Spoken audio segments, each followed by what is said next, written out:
Well, hello and welcome to another episode of The Unlicensed Counselor. My name is Steve Moak. I am the Unlicensed Counselor, and as always, so grateful to be here on a beautiful, sunny Scottsdale, Arizona day. So excited and feeling especially gratefuler today as I've just got an amazing team here in studio, and I'm actually going to be moving studios to another studio. Same great show, same great podcast, different background is pretty much all you're going to notice. But you know, what you don't see, everybody that listens to this, is the team behind this and Robin and Daniel and the outstanding work that they took this fledgling podcaster basically a year ago today when we had absolutely zero listeners and have now grown to thousands that are listening to this every single month. Couldn't have done it without them. We just had, I was almost getting emotional before the show started. We should have heated the mics up then and heard some of the good stuff that was coming out. So just, I really appreciate the team that's helped me get to where I am. Rob and Daniel, thank you. It means a lot. You guys are really the best. And again, never know what the future holds, and maybe we can circle back around here. I see you waving in there, Daniel. Thanks, buddy. Just don't forget to hit the record button on the video today. Yeah, I said that during the episode. Hey, fun episode today. Had a little thought that I wanted to do for the next 4 episodes. So I think tomorrow, today is what, February 29th? Was that leap day, leap year, whatever that means? And we're getting ready to roll into March. You know, that means March Madness, college basketball. That means gambling. So I want to get into a little bit some of the vices. So I think for the next month, I want to take every week and kind of mow down some of the vices that exist out there in the world, talk about them, bring them out in the air.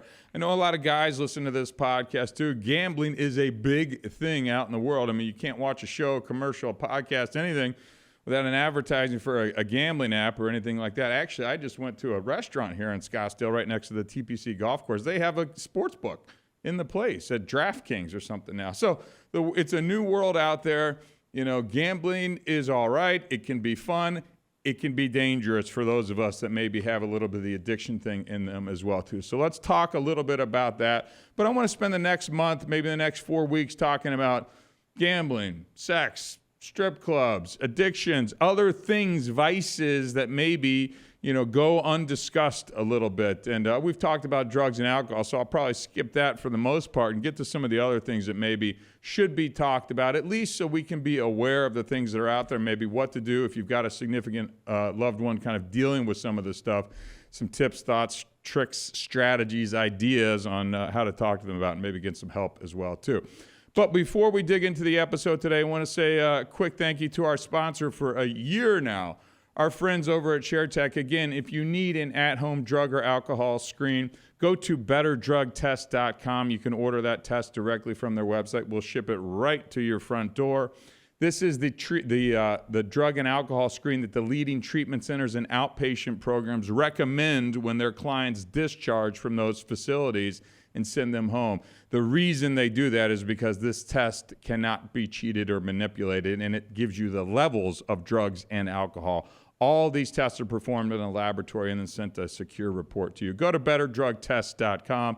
Pick up your test if you're in the market for this as well.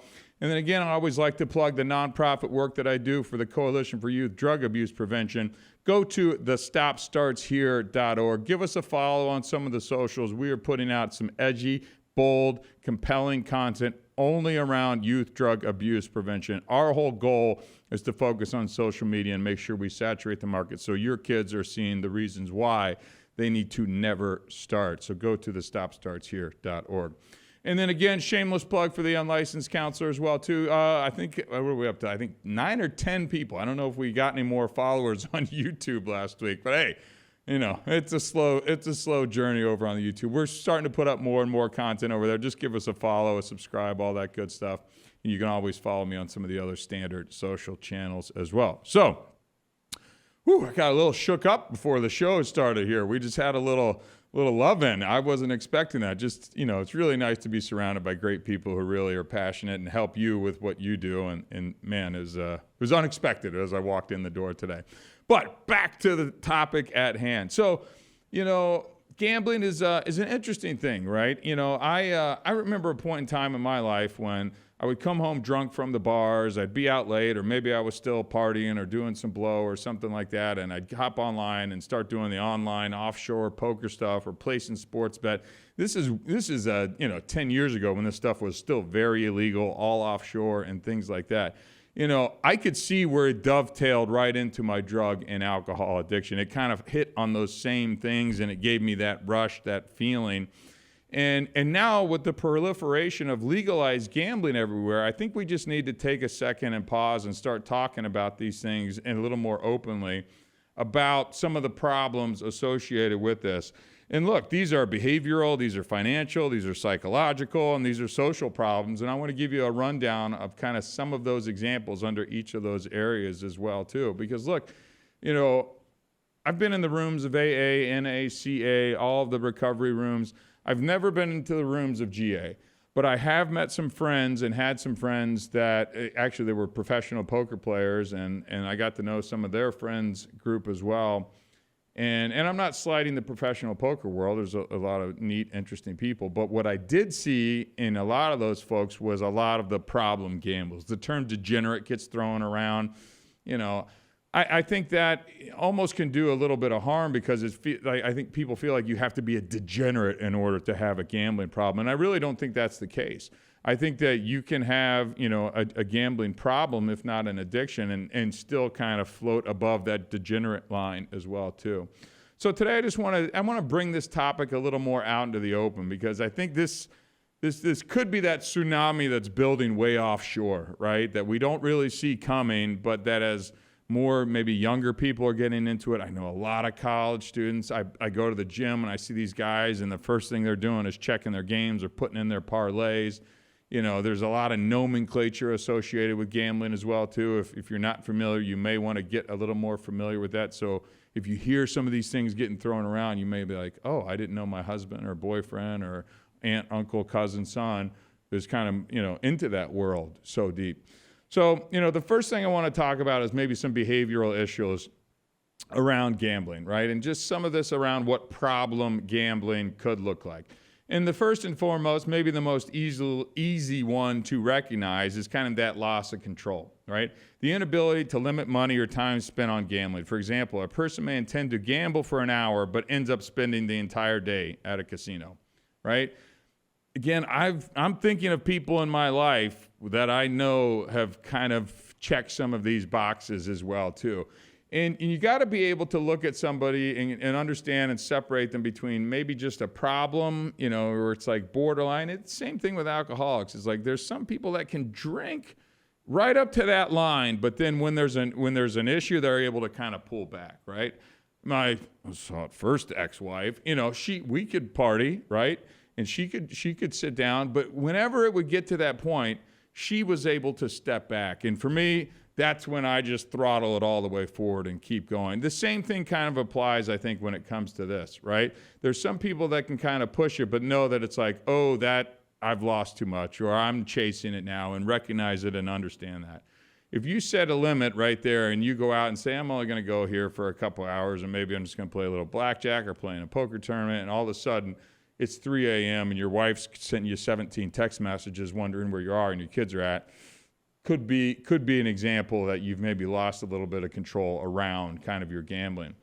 The second thing on the behavioral issue is kind of that preoccupation with gambling as well, too. So constantly thinking about gambling, such as reliving the past gambling experience or planning your next gambling outing. You might talk about the bets or the odds or the wins or the losses. So it's just that kind of fascination with it where it just kind of takes over your world, right? Again, I look at a lot of similarities between drugs and alcohol as well, too. So, if you're more familiar with that, just kind of replace drugs or alcohol with gambling. You're going to see a lot of the similarities. But if you have that person where they're constantly telling you, like, oh, I gotta hit that over, or I need, such and such player to hit 137 yards so I can get that, things like that where you're constantly focused on it, or they're checking the app all the time to see what the odds are, looking at the scores to make sure that they're doing, or maybe they're at an event and can't put the phone down because they're trying to watch the game or check an update of the score. Things like that, these again could be some behavioral issues around potentially problem gambling. The next one, it should be pretty common, but it's chasing losses, right? So trying to win money back through more gambling, right? So you lose $100 and now you want to break even. So you kind of push it up a little bit more. And then maybe you lose that one and you want to push it up. So you're constantly trying to get back just to even now. And now let's see, you're just spiraling over the course of that day. I've seen this a lot in college football, right? I have some buddies who, I don't know if they're problem gamblers or not. I don't know, I just don't know. But I've certainly seen all of a sudden, if you're betting on the Hawaii game because they're 3 hours later and that's the end of the day, and all of a sudden you've got $1,500 because you're down $1,000 over the course of the 10 football games that you've already bet on over the course of the day, and you're chasing that. It's always the Hawaii game because, again, if they're playing at home, they're 3 hours out, so it's going to be that last game of the day.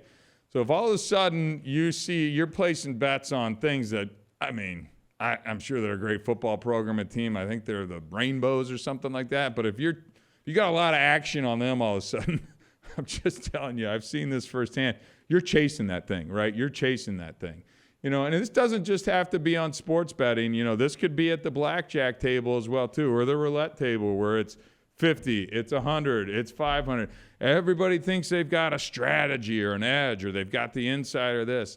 Look, it sounds cliche, but these places weren't built on, the casinos losing a bunch of money, right? We all know that. But at what point do we accept that and then apply it to ourselves? We always think that it's somebody else, that we've got an edge, or I pay this guy for his insider tips and things like that.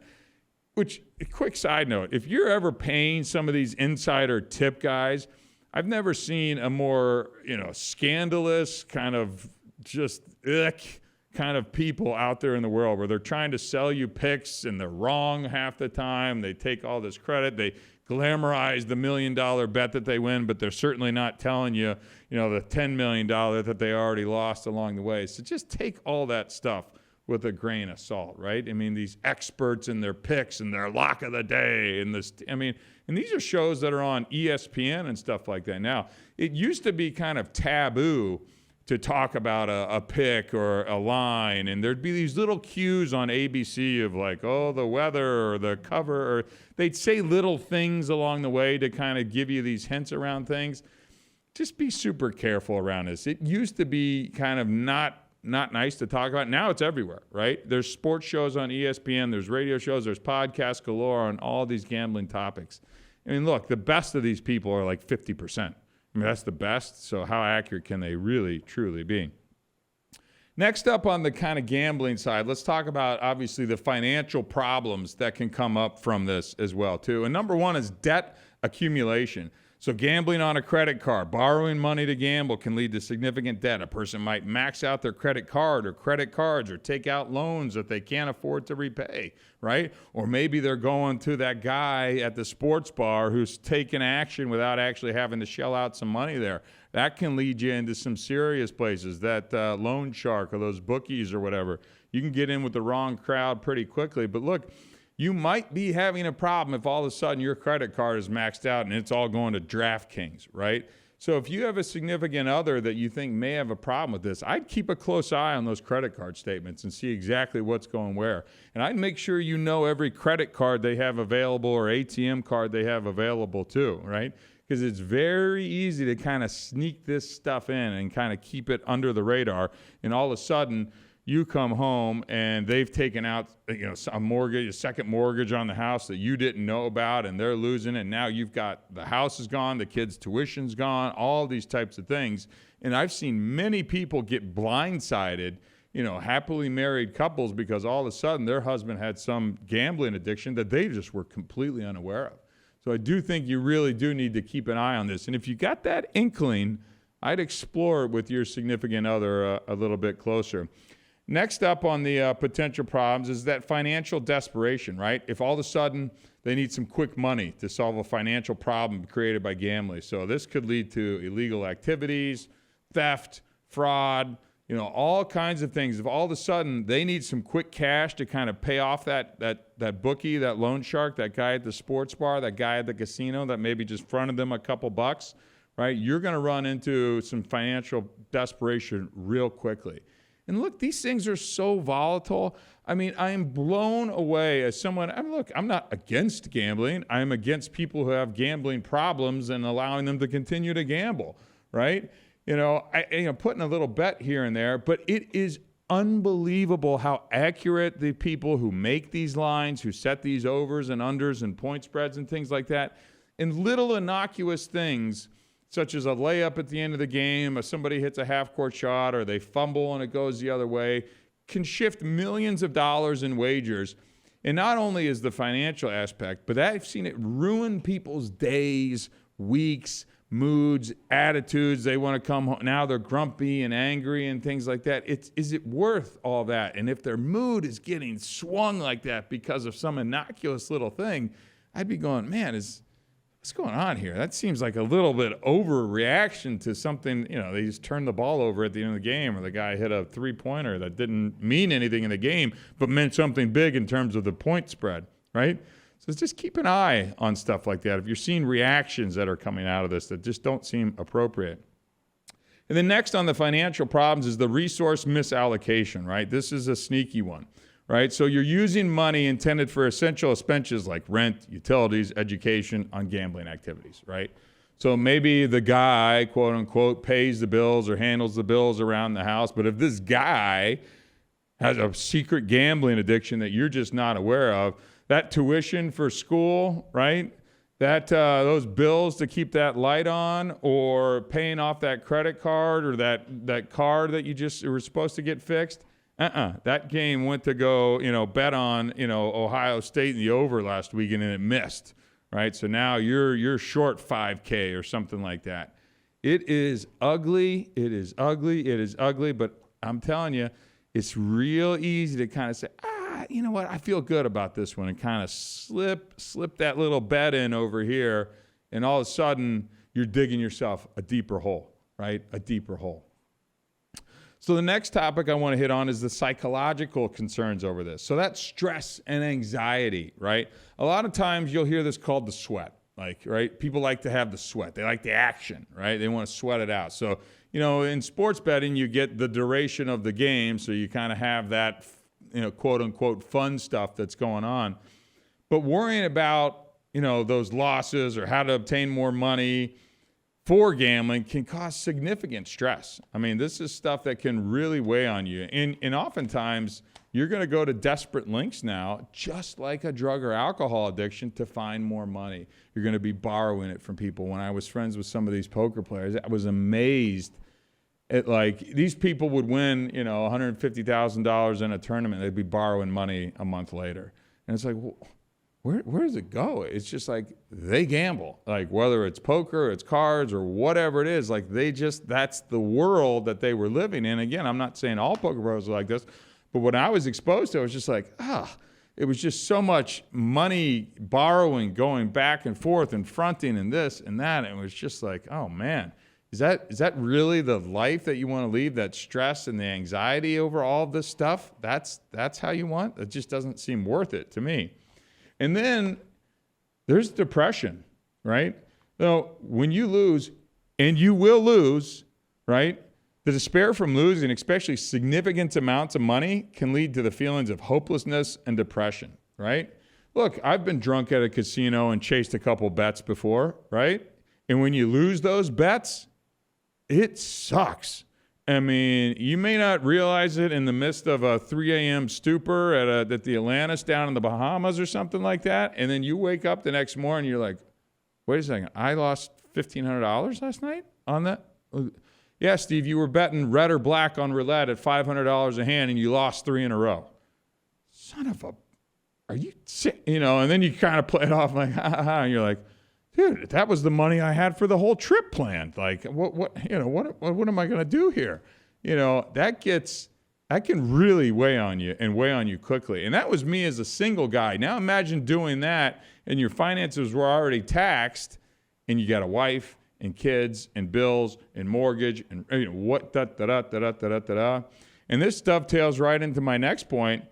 it can lead to suicidal thoughts, right? When that stuff starts mounting and mounting and mounting, and it compounds, and there's interest involved in this, whether you're doing it legally through credit cards or through the loan shark or the bookie, in extreme cases, the overwhelming stress and depression from gambling losses can lead to suicidal ideation, right? That's not saying completed. That's just the ideation of like, I'm so damn far in over my head now. What am I going to do? My wife may kill me because I've lost everything. Like, I've maxed out credit cards. I've got $100,000 in losses. She doesn't even know about this yet. I've got a second mortgage on the home that she doesn't even know about right now. What the hell am I going to do?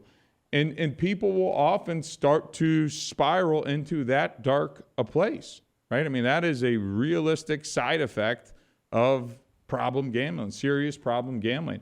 And for everybody, it doesn't have to be six-figure losses that can get you there. It can be a much less than that, right?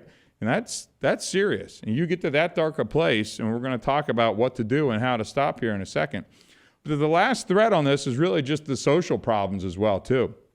So that relationship strain, right? So lying to your spouse, your family, your friends about the gambling activities and losses, that can erode trust and strain relationships. You know, guys love to talk about their wins. You never hear about their losses, right? You never hear about their losses. So every time you hear someone bragging about that $36,000 hit that they had on that 17 parlay, okay, great. Oh, man, what a rush. That's cool. They're not telling you about the $50,000 that they spent to get to that point, right? You know, so take all that stuff with a grain of salt and then understand that, you know, what they're probably telling you is the tip of the iceberg. No one's fully disclosing the amount that they lost on that, right? And then how much they lost when they went to the casino last time, you know, and that lying that comes along with this is so ugly. It's so ugly because you got to hide it. You know, how can you be truthful about all the money that you're losing and all the things and maybe all the time that you're sneaking away? Maybe you said you were going to the store and you shot over to the casino, right? I mean, we got casinos all around town here in Phoenix and Scottsdale. It's easy. You can sneak over there for an hour, drop a quick grand. Nobody ever know, right? Nobody ever know. If nobody else is checking the credit card statements or the bank account, how would anybody ever know? You lie about what you did or something like that, right? It's going to also lead to workplace issues, right? So that preoccupation with gambling can lead to decreased productivity, absenteeism, and job loss, right? Again, if you're maybe at the lunch break, you get your lunch, quote unquote, over at the casino, you know, and now you can sneak in a few hands or something like that. And, you know, what I always find with like the problem gamblers too, not that you can be good at gambling, I think, because it's just purely luck. I mean, some of the poker stuff, maybe you can have a slight edge or something like that. But they're always the worst gamblers, too. Like, they're just consistent losers, it feels like, as well, too. And I'm just going to say that, I mean, because you know that you are. You know that you are. Nobody ever comes out of this thing like, shoot, I just made $5 million last year. I think I'm going to retire. It doesn't work that way. It doesn't work that way, right? So, and I see these shows that talk about, you know, getting the edge on the casino and stuff like that. It's BS, right? That's entertainment value type stuff, right? And then last thing on the social problems is just the isolation that comes along with this as well too, right? So you're withdrawing from your family and friends and the usual activities to hide the extent of your gambling problem. That hiding, that deception, that lying, that obfuscating, that, you know, blaming that loss or that money on something else, right? You know, people may think you have a drinking or drug problem when really it's kind of a gambling problem as well too. You know, and maybe a good thing to do is if your husband or wife, and by the way, I'm talking kind of a lot about guys in here. Let's not exclude the females as part of this as well, too. I think that's probably a faster growing population that are going to be picking up some of the sports betting apps and things like that as well, too. And that's not to mention the online casinos, the roulettes, the blackjacks. I personally, like, to me, that should almost just be a red flag of a gambling problem. If you just have to go through a computer. It just feels so generic and fake and rigged, and it's like, really? Are you ever going to win sitting on your phone or laptop playing that? Come on. Like, come on. That just, it should almost be a red flag that if you're doing that, you already have a problem. Because at least at the casino, you get the high, the low, the dealer, the high five, the friends, you get a free cocktail out of it. You get some of the, the atmosphere that goes along with it. You're sitting at home saying hit and splitting nines and all that kind of stuff. Like, that's a problem. That's a problem to me. I was going to say that. Come at me if you want, but I just think it is. But just the isolation that comes along with all this stuff, man, is it worth it? Is it worth it? You're going to be able to look at your son or daughter and be like, I'm sorry, I wanted to get you that car or go send you to private school, but daddy lost $10K on the Niners in the Super Bowl last weekend, right? Think about that. Play that thing forward, right? And think about what that would look like if you lose that money and the feeling that you're going to have with that as well, too. Okay. So now we've talked about problem gambling. I think we all have a pretty good idea of what that looks like. But what to do and how to stop, right? Just like with any addiction problem, there are ways to kind of, get some help around this thing too. And the first step, again, just like drugs and alcohol, acknowledgement, right? The first step is acknowledging that there's a problem and recognizing the harmful impacts of gambling. It's crucial. Step number one, you've got to be able to go, okay, what I'm doing is not normal. It's not healthy. I'm consumed with it. It's becoming a problem. I can see that it's becoming a problem. And by the way, if you're starting to see it, there's a good chance other people are starting to see that as well too. And being able to come to your significant other or counselor or friend or therapist or clergy or whoever and be like, look, I think I need some help with this gambling. I think I'm starting to become a problem. And hopefully you can say it's starting to become, not I'm $100,000 into debt and I've got loan sharks calling at me, threatening to break my legs or worse and things like that, right? And now number two would be seek support. So reach out to your families, your friends, or professionals. I really do think professionals. I don't think a lot of people understand, drinking and drug support and addiction, because a lot of us have that. I think gambling still kind of flies under the radar of things that maybe not all of us. Like when I talk about being in recovery, like people are like, oh, my brother, my sister, me, everybody knows somebody. Gambling, I'm like, I'm not sure everybody kind of knows that. Hopefully you've heard of Gamblers Anonymous. That's a great way to go. But I encourage people to kind of at least seek some professional help, right?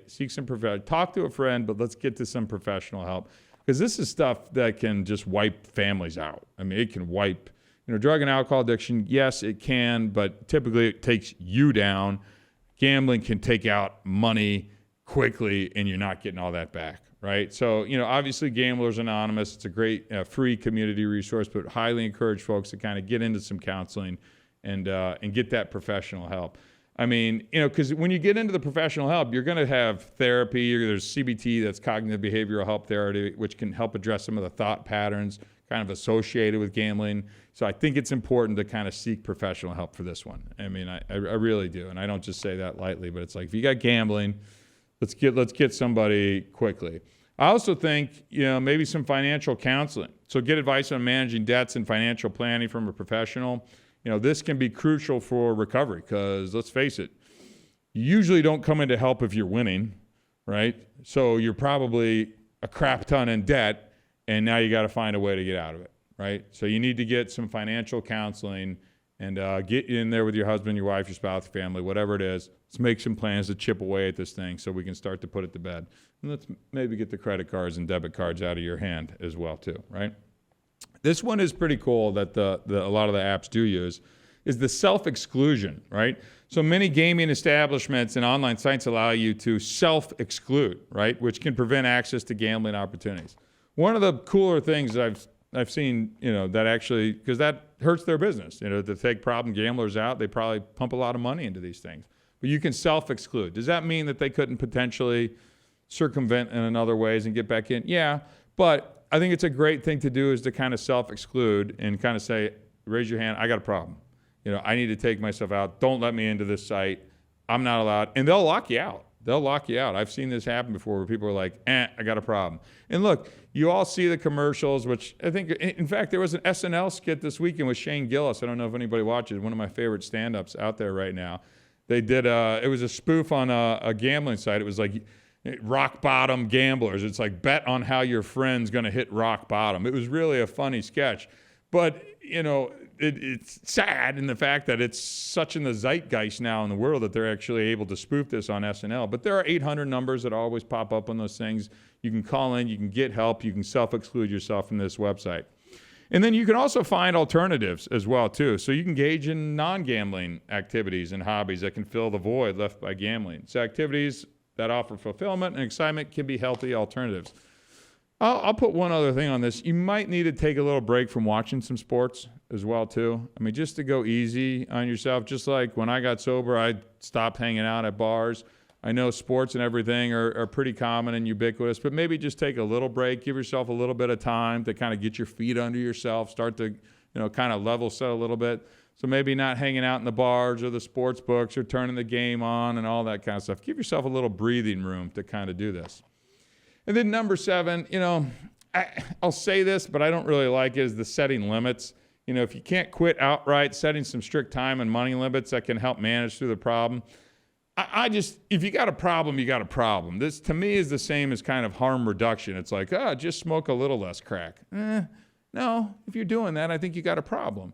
And if you have to set some limits, to me, you're already setting you have a problem. Look, if this is your baby step in terms of maybe proving to yourself you have a problem with gambling, I'll accept that. But, if you're having to set limits, to me, you've already got a problem, right? Last but not least, on the technology side, use software apps that blocks access to the gambling websites. Take the apps off your phone. Track your spending. Have your wife or husband or significant other help hold you accountable as you're going through this part, right? Recovery from problem gambling is challenging, right? It requires commitment, support, and changes in lifestyles and thinking patterns. It's crucial to address both the behavior itself and the underlying issues that may drive the gambling. Look, I take this one very seriously, and I've just seen friends struggle with this, right? And not all of the people I know have gone to the great depths. But there's a lot of even former professional athletes who have some tremendous stories that became gamblers, and that's when they started, helping fix games or getting inside tips from the refs. I mean, this stuff goes deep, and it can really, really tear apart families and really ruin entire families as well, too. So, like I said, I'm going to take the next month to get into some of these different topics, some of the vices that exist. I'm not out here to rain on your March Madness bracket. I'm going to fill out a bracket or two. If you don't have a problem, go fill out a bracket or two and have some fun with it. Just recognize what the signs look like when someone starts to go down the problem path with gambling as well, too. So, hope you took some good stuff out of this and learned a little thing or two. And as I sign off from this studio one last time, I want to say again, thanks to Robin and Daniel for all the great times. Really look forward to hopefully working with you guys again. My name is Steve Moak. Until next time, thank you very much.